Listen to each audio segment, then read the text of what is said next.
Hello everyone and welcome back to our virtual Berurah share.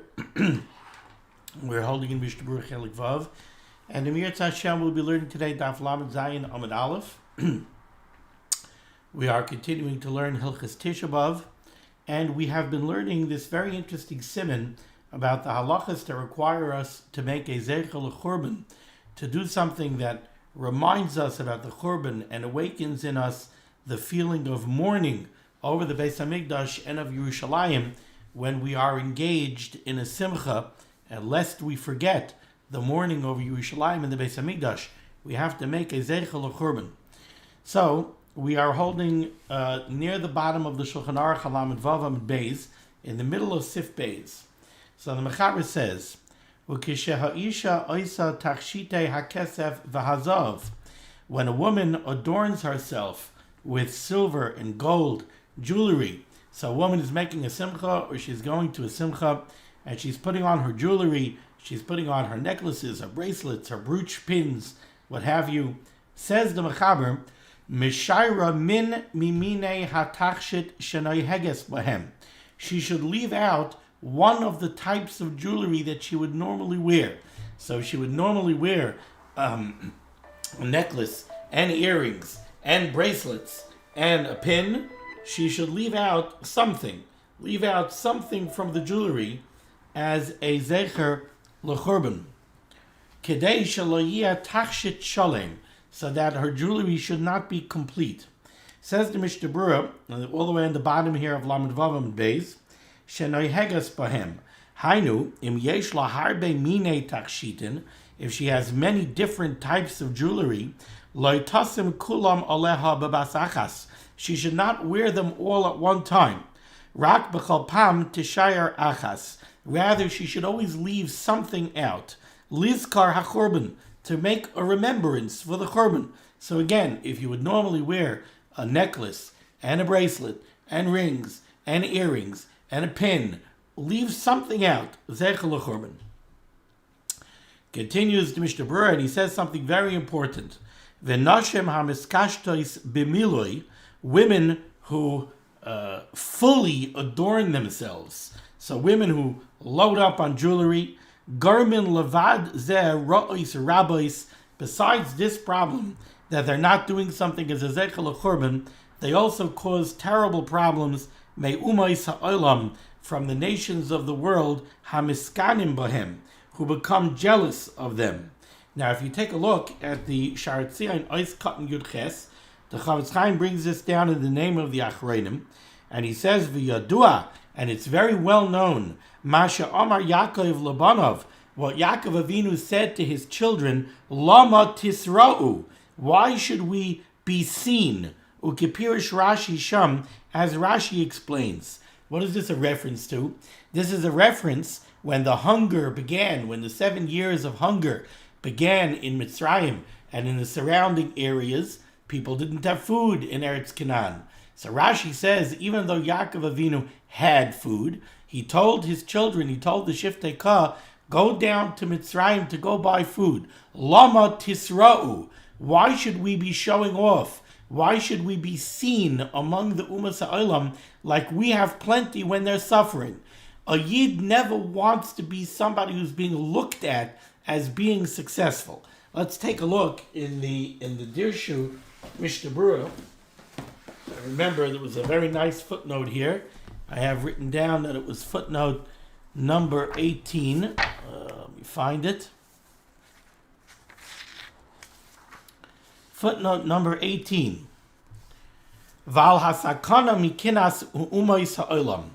When it comes to the dangers of the jealousy of the nations, Kasav HaKliyakar, he brings down a Kliyakar here from Chumash, who says as follows, Nirali, it seems to me, Shem Yimatzei Ha'ish HaYisraeli Begalas HaCheil Hazeh, Ezai Hatzlacha Ze'er Sham, if a Yid comes by a small amount of success in Galus, Az Yatminu V'Yatspinu HaKol Bifnei Esav, he should hide everything from Esav. You have any success when you're in Galus, hide it from the non-Jews. Ki ein lecha umma shemiskanei b'Yisrael k'ma Esav because there is no nation that has jealousy for a Yid like Esav.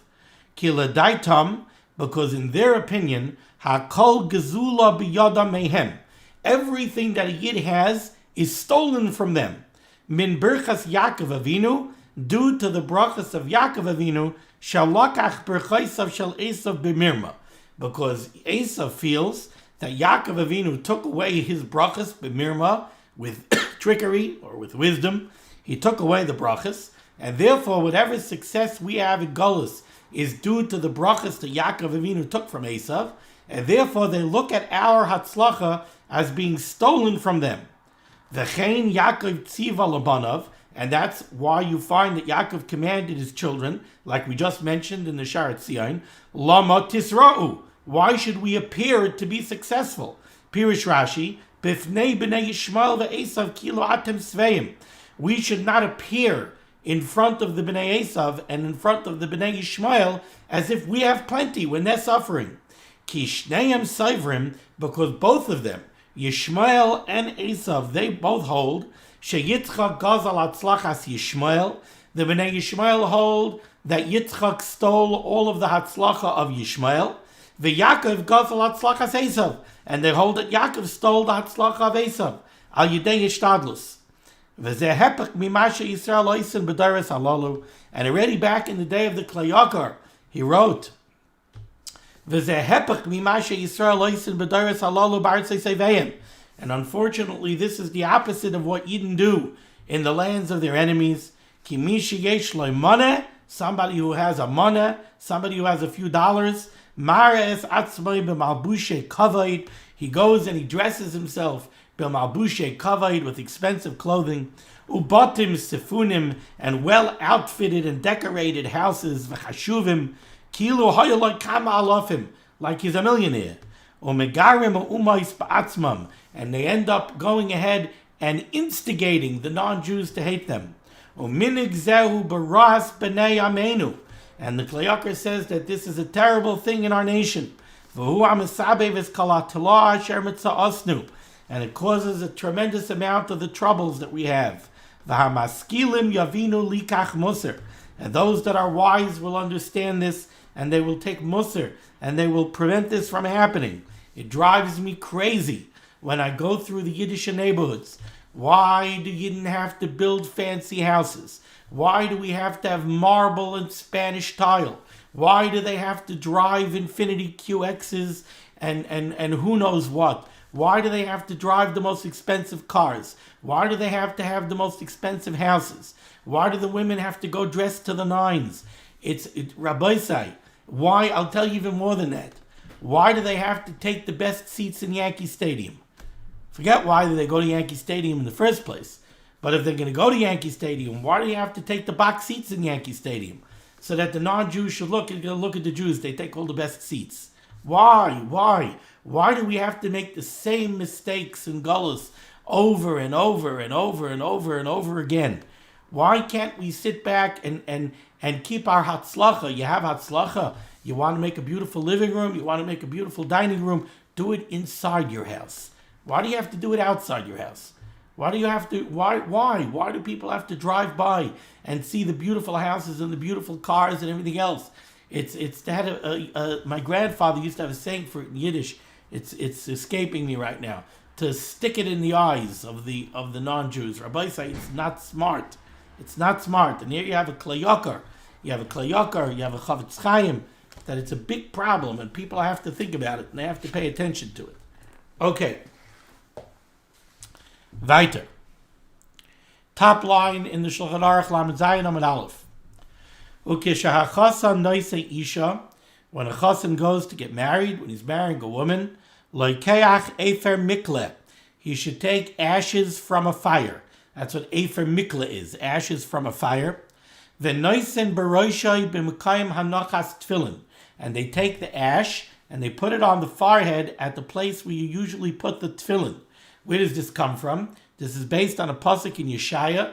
The pasuk says that Mirtz Hashem, when the Geula Shlema comes, it should come quickly. The pasuk says, "Lasam la'avei leitzion laseis lehem pe'er tachas efer."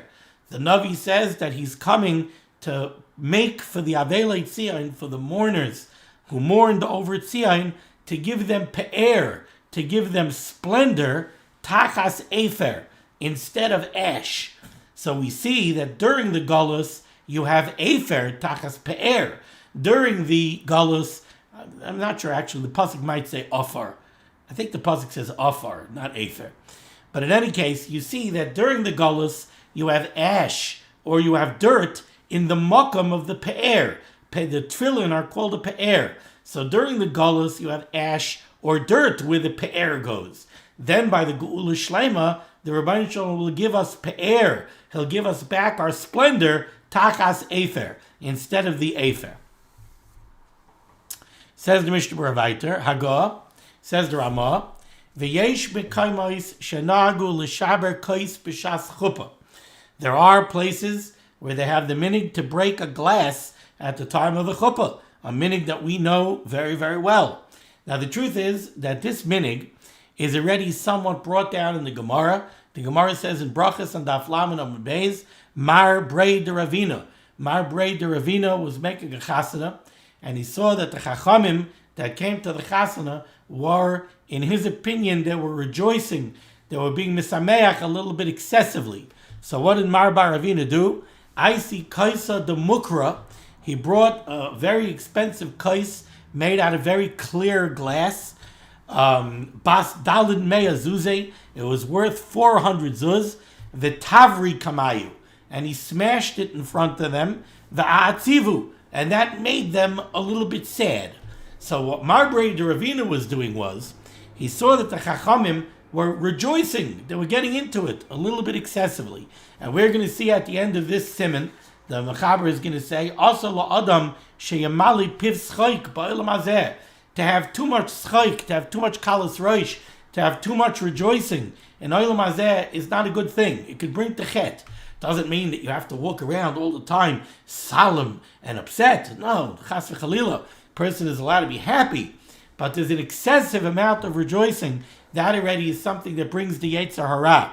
And therefore what Mar Brei de Ravina did was, he smashed an expensive glass, and that like shook everybody up. And everybody took a step back, and they brought themselves back to a more appropriate level of rejoicing. Now that's what the Gemara says in Brachas. Over here we're saying, the Ramah tells us, that there's another reason to break the glass by the chuppah, and that is to break it not just to dampen the joy, but to make a zeicher lechurban, to remind us of the churban bias. Says the Mishnah Berurah nice cut test, l'shaber kais b'shas chuppah, to break a kais at the time of the chuppah, v'zui gam kein atam shel shviras keli b'shas ksivas tenaim. We also are very familiar with the minig that by the tenaim, the machatenistas, the mother of the Kallah, the mother of the Chasan, they come in and they break a glass together. They break a plate together. The reason they break that plate, one of the reasons is also zeicher lechurban. This is already a beginning of the chasana. Everybody's being misameach. Now it's very interesting. Our minig is that by the chuppah, the Chasan breaks the glass. By the tenaim, the machatenistas break the glass. One of the reasons for that is that the simchah of the Chasan is not complete by the tenaim. The tenaim don't mark such a great point of simchah for the Chasan. The Chasan is waiting for the chuppah. He's waiting for the kedushin and the nisuin. The kedushin and the nisuin aren't happening yet. That's happening by the chuppah. So really, it's not the simcha of the Chasan right now by the tenaim, but it is a Chasan for the machatanim. Why is it a simcha for the machatanim? Because what are the tenaim? The tenaim are really, the word tenaim means conditions. It's the conditions of the match. If the Kallah's family, if the Chasan made promises to the Kallah, a dowry, the Kallah made promises to the Chasan, so that's really between the machatanim. So whatever dealings the machatanim had, now they signed the document of the tenaim to say that everything is in order and everybody is in agreement and everybody understands what's being done and they sign on it. Now the deal is done. It's like when somebody's buying a house. Until the contract is done, you don't know. I'm trying to buy a house. Now there's a contract. Oh, okay, now it's already a simcha. We went to contract. So now everything is on schedule. Hopefully the mortgage will work out, we'll get the house. But at least the deal between the two parties, the deal is signed. Here by the tenaim, the deal is signed. But that's the deal between the mechatanim, not the Chasan and the Kallah. So over there, whose simchah is it that has to be dampened?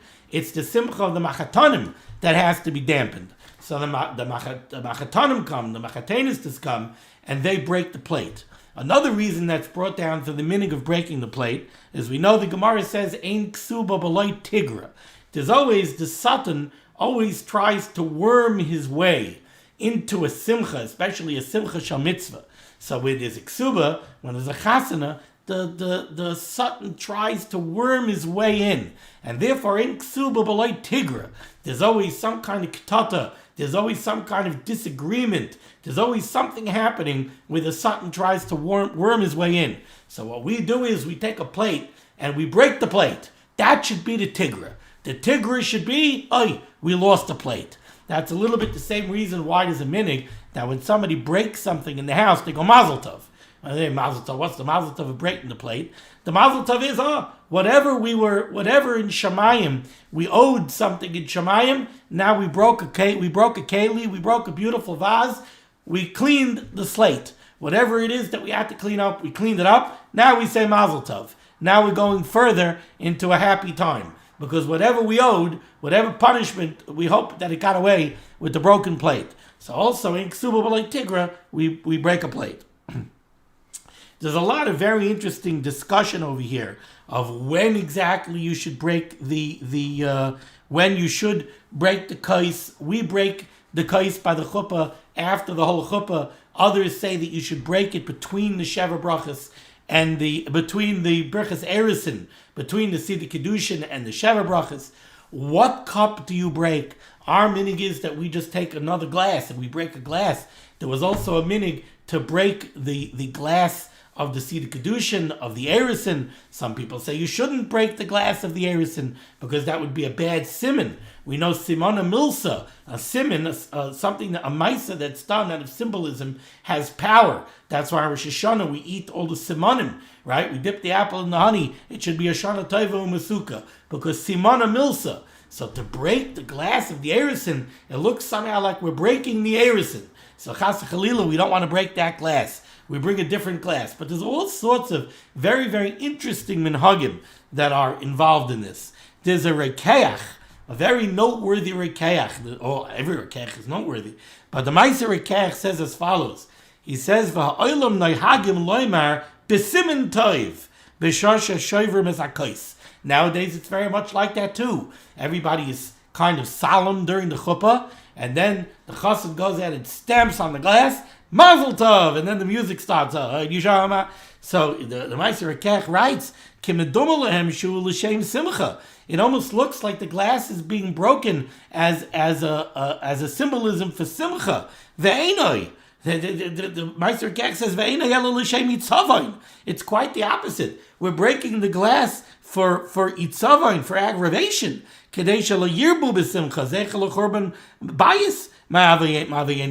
So we're breaking the glass as a zeichel churban. It's a little bit funny that we break the glass and everybody yells mazel tov on the breaking of the glass. So it does behoove us when we're by a chuppah to have in mind we're breaking the glass zeichel churban. Let's remember the churban bias at the time of our simcha.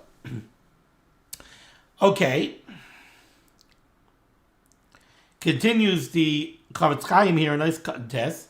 Says the Chavetz Chaim v'yireh, and you should see to it, lishbar tachas chuppah kais shalem, that by the chuppah, when they break a glass, it should be a kais shalem. It should be a whole glass. You don't break a broken glass, you break a whole glass.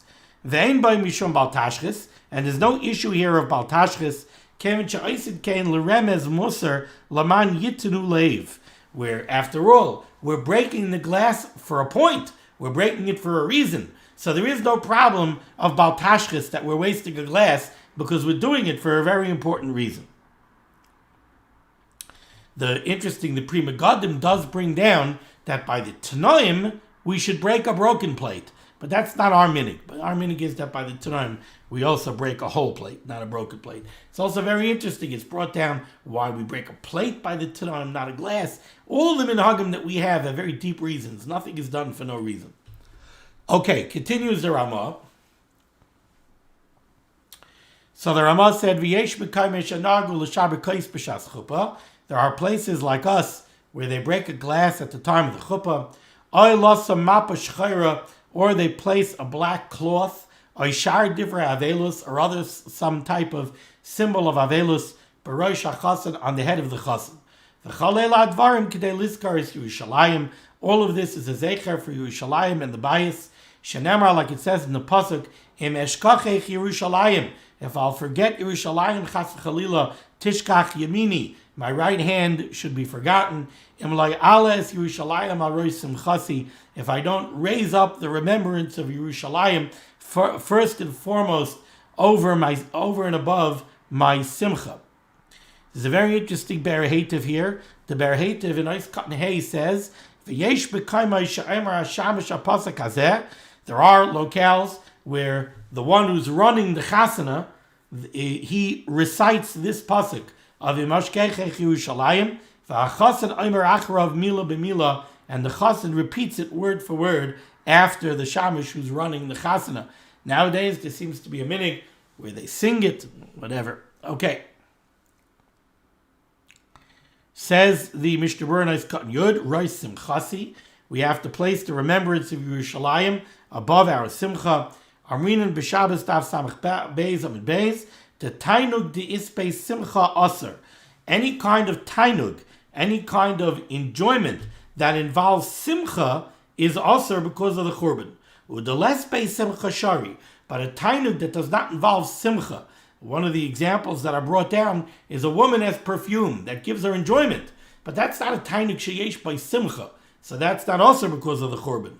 But a tainug sheyesh by simcha, that has a component of iser because of the churban. Now we go to Siv Gimel. Very, very, very difficult sugya, very difficult sif in Shulchan Aruch in the face of the practices that are very common nowadays. Very difficult to understand common practice in the face of this sif in Shulchan Aruch. At first, when I prepared shir, I said to myself that I'm going to try to go into this sugya a little bit in depth. However, I think I've decided not to, really due to the stricture of mutav she'ei shogegin v'altihim azidin. It's very, very difficult to reconcile common minhagim and common practice nowadays with this sif in Shulchan Aruch. Says the Mechaber, v'chein, similarly due to the churban bias, Gazru, the Chazal decreed, they were misakin, shaloi l'nagein b'klei shir, not to play musical instruments, v'chol minei zemer, or any other type of creation of music, v'chol mashmiei kol, even if you're not really using something that's specifically a musical instrument of note, but any kind of mashmiei kol, anything that you could use to produce music, shall shir, music, l'sameach behem, to rejoice with music. So here we have the Mechaber, who really asers music because of the churban. Says the Mishnah Berurah Nice Katan Yad Aleph, shaloi l'nagin b'klei shir. Hainu de b'kli aser afilu shaloi alayayin l'deyazu. According to this opinion of the Mechaber, and looking in the Tshuva and Yigris Moshe, it appears to me that the Rishiva Zatzal understood this Mechaber. See, the Mechaber really says three things over here. If you look closely, he says shaloi l'nagin b'klei shir. You should not produce music with a musical instrument. V'chol minei zemer, any type of music creation. V'chol mashmiei kol shel shir, or any device that creates music of shir, of song.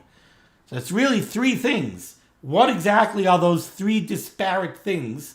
I'm not sure, but it's apparent from the tshuva in the Igris, to me at least, that the Mechaber in this line is asering any kind of creation of music with any type of musical instrument. None of this, my point is that none of this sentence has to do with singing. The Mechaber is not discussing singing here. When he says v'chol minei zemer, he does not mean any type of song. He means musical production. So this Mechaber is speaking about producing music with any kind of musical instrument. And the Mishnah Berurah says, Hainu, what the Mechaber is saying is, the Bekli, producing music with a musical instrument, also is forbidden, afilu shaloi alayayin, even if this has nothing to do with accompaniment of wine. You're not drinking over this musical concert. You're just playing music. You're sitting around with a kumsitz, and you're playing music on the guitar, but there's no yayin. Maybe there's no food. You're just getting together to play music. According to this opinion of the Mechaber, this is forbidden. Says the Ramah Haggah, however, there are those that say, and this is based on a machlokes, or some understand it to be a machlokes, Rashi and Tosfos. Others hold that Rashi and Tosfos don't disagree, but some hold that Rashi and Tosfos disagree. There are those that say, and this would be Tosfos, dafka mi, I think, misha dafka misha radil behem, that this Isser only applies to somebody who is used to having constant accompaniment of music. Kegoyna malachim, like kings or princes or special people, sha'imdim v'shaychvim b'klei shir, who are awakened in the morning with musical instruments, and they go to sleep at night, they're serenaded to sleep with musical instruments, b'klei shir, that would be usher. But to listen to music every now and then, that wouldn't be usher. Oy bebeis hamishta, or it would also be usher in a beis hamishta, by a party where you have yayin, where you have wine, then music is usher. But if there's no wine, it's not usher. So again, the Mechaber seems to usher music totally. After the churban, there's no room for music with klei shir. There's no room for listening to music played by musical instruments. The Ramah is more mekel. The Ramah says it's only usher either for somebody who's rugil bahem, it's usher to do it all the time, and it's usher in a beis hamishta. It's also with his yayin. Says the Mishnah Berurah, he's cut your beis hamishta. If it's over wine, it's forbidden. With wine, it's usher even if you're not accustomed to it. Without wine, it's only usher if you're rugil bazeh. Everybody would agree that singing over yayin is usher. Therefore, you should forbid those that sit down to eat a suda, and they have musical accompaniment, and they're having their suda with yayin, and they do this all the time. That's definitely an Isser Gomer. Continues the Mechaber, va'asar l'shamam, not only are you not allowed to play these musical instruments, you're not allowed to go to a concert and listen to the music. Because of the churban. Va'afilu shir b'peh ala yayin asura. And even singing over wine. If you sing and you have wine, also, you're not allowed to do it. Shenamar b'shir lo yishtu yayin. Because the pasuk says in Yeshaya, after the churban, b'shir lo yishtu yayin. You won't drink wine amid song. Ukvar nagu kol Yisrael lar medivrei tishpacha yisay shir shalei dois. V'zichrein chastei kadosh baruch hu ala yayin. However, the Mechaber says it's already a minhag in Kallah Yisrael to sing praises of the Rabbeinu Shalom or to sing thanks to the Rabbeinu Shalom al hayayin. Haggah v'chein l'tzarich mitzvah, so too for a tzarich mitzvah. Kigoyim bebeis Chasan v'Kallah, by a Chasana or by a Sheva brachas also you could sing hakol shari. You could sing with wine and everything. Says the Mishnah Berurah, va'afilu shir b'peh ala yayin aser. Even singing over wine is forbidden. Ubach pasak tafilu b'lo yayin gan ken aser. The Bach says singing even without wine is aser.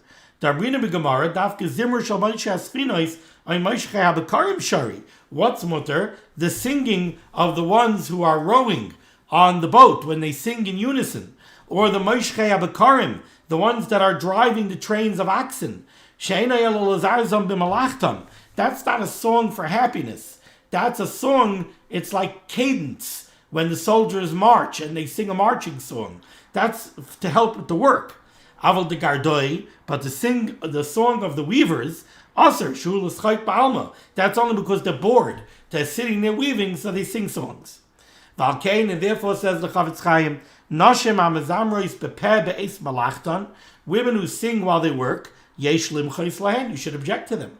V'emein on shoymais, and if they're not going to listen, mutar shiyu shaygig, it's better that they should do it b'shaygig than they should do it b'mezit, so don't tell them.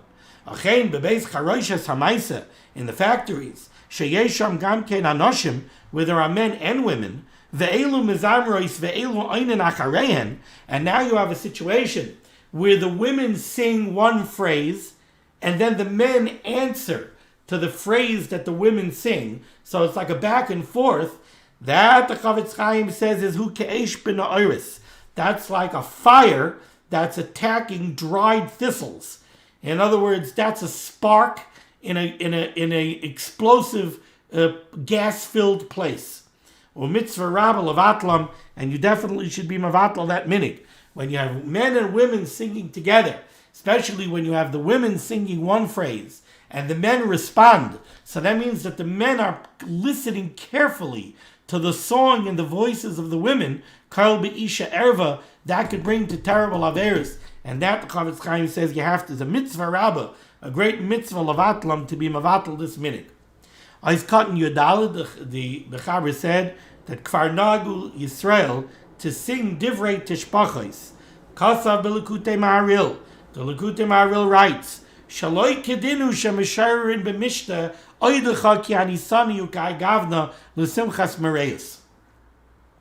Sounds like a good thing. You sit down to a party and people get into it and they start singing a pasuk from Hallel. Oidecha ki anisani. Thank you, Rabbeinu Shalom, because you answered my tefillas.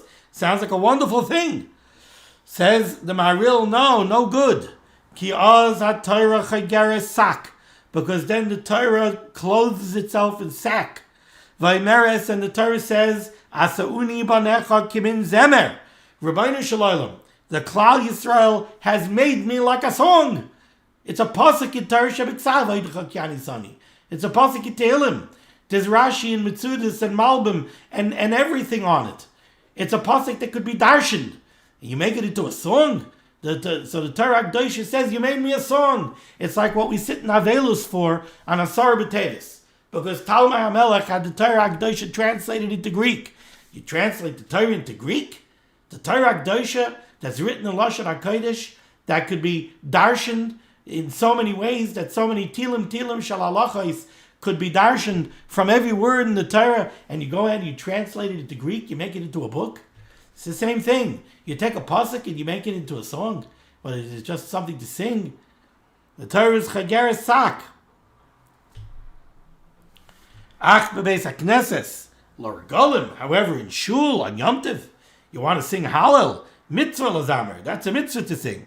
Valkein masik magen Avram to lo shari b'Shabbos lazamer. It's not mutter to sing on Shabbos. Ela oisan shirim sheniskenu ala suda. You want to sing by the Shabbos table? You sing Zmiris. You sing Baruch Kelel Yom, Yom Shabbosayin, Yom Zemechubah, Drar Yikra. But you don't just go sing psukim. Aval piyutim acherim aser. Other piyutim you don't make songs out of. Oiskat tezvav v'zikra in chastei HaKadosh Baruch Hu. We sing the chasadim of the Rabbeinu Shalom. Ube'ezeh sudos tehagim l'shar Kaddish. The Chavetz Chaim says by certain sudas he saw them make a song out of Kaddish. Tainu yiskadel v'yiskadish be'rabba. V'zeu v'adai chet gadol. The Chavetz Chaim says it's a terrible avera. Tolo yitiru ala zikra chastei Hashem. We're only allowed to sing things that speak about the kindness of the Rabbeinu Shalom. V'choshkein, certainly, b'meshaloichen ala suda leitzan echad. They hire a leitzan. What do they call them? A badchen. V'isas chayk b'psukim. And he makes jokes out of psukim. Oy b'tevais k'doishois. V'zeu ovain palili, the Chavetz Chaim says. But for a sudas mitzvah, tezayin akol shari, perish bein b'peh, bein b'kliv, alayayin. By a sudas mitzvah, by Chasan Kallah, you could sing, you could have musical instruments, you could have wine. Rak shalo yehei ba nibul peh. Certainly there shouldn't be nibul peh. When we call makom en l'smayach b'yoser, and you shouldn't rejoice excessively. So like I said, Rabbi Yisai, this is a very shvera sugya. The sugya of listening to music. listening to CDs, to tapes, to MP3s, the whole Yiddish music industry that we have nowadays. And they make music out of psukim, and everybody sings songs, and everybody listens to their recorded music all day, all night, and they play it in the restaurants when they're eating sudas and when they have yayin. Very schwer. The Gedolim write about it, the Rishivan Sah writes about it, and the Igris was not happy. Struggled mightily to find a heter for it. Other Gedolim also struggle mightily to find a heter for it. Very, very schwer sugya. I don't have what to say. Okay. Says the Mechaber Sif Dalet. V'chein gozer al HaTorah chasanim shaloi lahaniach klal. The Chachamim were also misaken that a Chasan should not wear any kind of crown or tiara. V'shaloi yaniach HaChasan b'roishai shum klil. He shouldn't wear any kind of tiara, even if it's woven out of fabric or out of hadassim.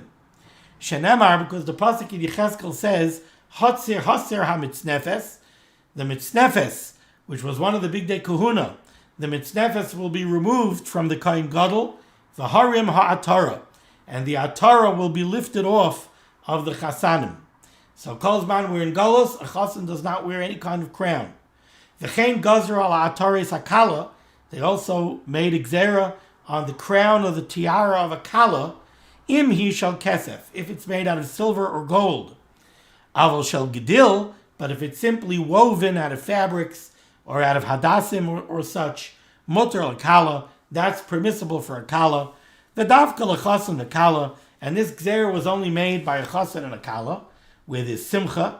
Aval b'shar kol anoshim v'noshim, but by other men and women, like gazru. There isn't any kind of flat gzera that a man or a woman are never allowed to wear a tiara or a crown. It's a gzera that applies specifically to a chasan and a Kallah. Says the Mishnah Berurah is cut in Yud Zayin. Im he shall kesef, the Kallah is not to wear a tiara or a crown if it's silver. Hu adin shal margoliyos, or it's made out of jewels. Va'avanim toivos, precious stones.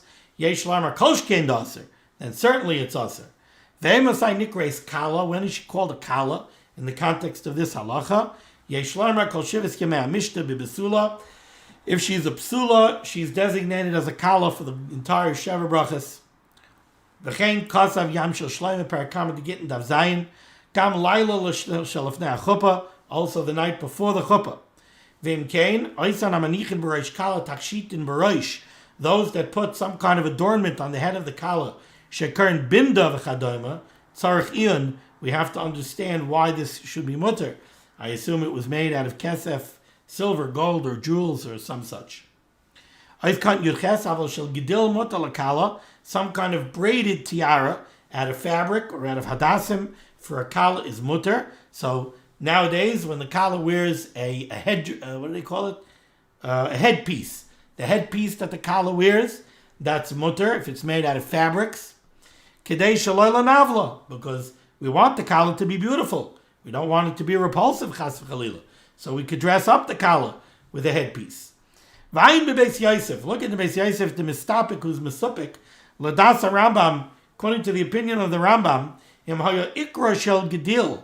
If the headpiece is mostly made out of fabrics or hadassim, ukvu mishpatzay shel kesef izav, but it has settings of silver, of gold, so it's basically a fabric headpiece, but it has pieces, silver, gold.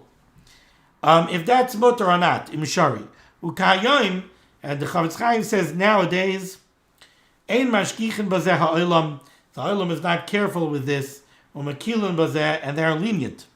The kasav el yarabah to seimchen al dasa Ramban, that the world relies on the opinion of the Ramban to savor the ikra shel gedil shari, that if in the main the headpiece is made out of something woven, it's permissible. Af sheyesh by kesef azav. V'ha'oisen hinuma miyuchedes lekala kroin shel kesef azav. Those that make a special headpiece, a special crown for the Kallah made out of kesef azav, af sheyikrech hakesef al meshi, even though somehow they put the silver over silk, yesh lesar, that's forbidden. V'tzarich iyun. Ice cutting your test. This applies only to a Chasan and Kallah. Aval b'shar, but by other people it's mutter. Shaloi gozer ela b'shas simcha, because the gzera was only made at a time of simcha, at the time of the Chasan. Finally, we go to Sif Hey at the end of the Siman, top line, Lamed Zayin and Beis. Aser la'adam sheyamale piv schaik ba'olam hazeh. It is forbidden for a person to fill up his mouth with laughter in olam hazeh. Unrestrained laughter. Somebody who just cracks up completely. So at that moment, he has nothing in his mind other than complete unrestrained joy and laughter. Asr la'adam sheyamale piv schaik ba'olam hazeh. That is forbidden. Says the Mishnah, Chafas alamalis piv schaik, simcha yisera mishakeach hamitzvos. Because that level of levity makes somebody forget the oil mitzvahs. Somebody forgets the yoke of mitzvah, the yoke of Torah at that moment. Vayin betaz and prisha, ta'afilu b'simcha shal mitzvah, kegoin b'chasana or Purim, even by a chasana or on Purim, lo yamali piv schaik. Somebody is not allowed to fill himself up with schaik, because again, at that moment, the oil hamitzvahs is removed from him, and the Yetzer Hara could worm his way in. Nope. So we've learned over here the halachos of making a zeichel churban. We should remember the churban. We should long for the binyan Beis Hamikdash. We should realize what it is that we're missing. That we don't have a Beis Hamikdash. We don't have the Shechina. We don't have Yerushalayim HaKodesh. We can't live al pi Torah. We should realize what that means. We should realize what we're missing, and we should always make sure. Imlay ala es Yerushalayim al rosh simchasi. Rabbi Hashem should bring us to his man of simcha. Thank you for joining me for limud HaTorah. Rabbi Hashem should send Yeshuas and Refuas and Parnasa to all those in need. Rabbi Hashem should be Megan against Kallah Yisrael, and we should be Zeicha to the Bias Gold Tzedek B'Mher V'Yameinu, and these halachos should no longer be Negea. Be well.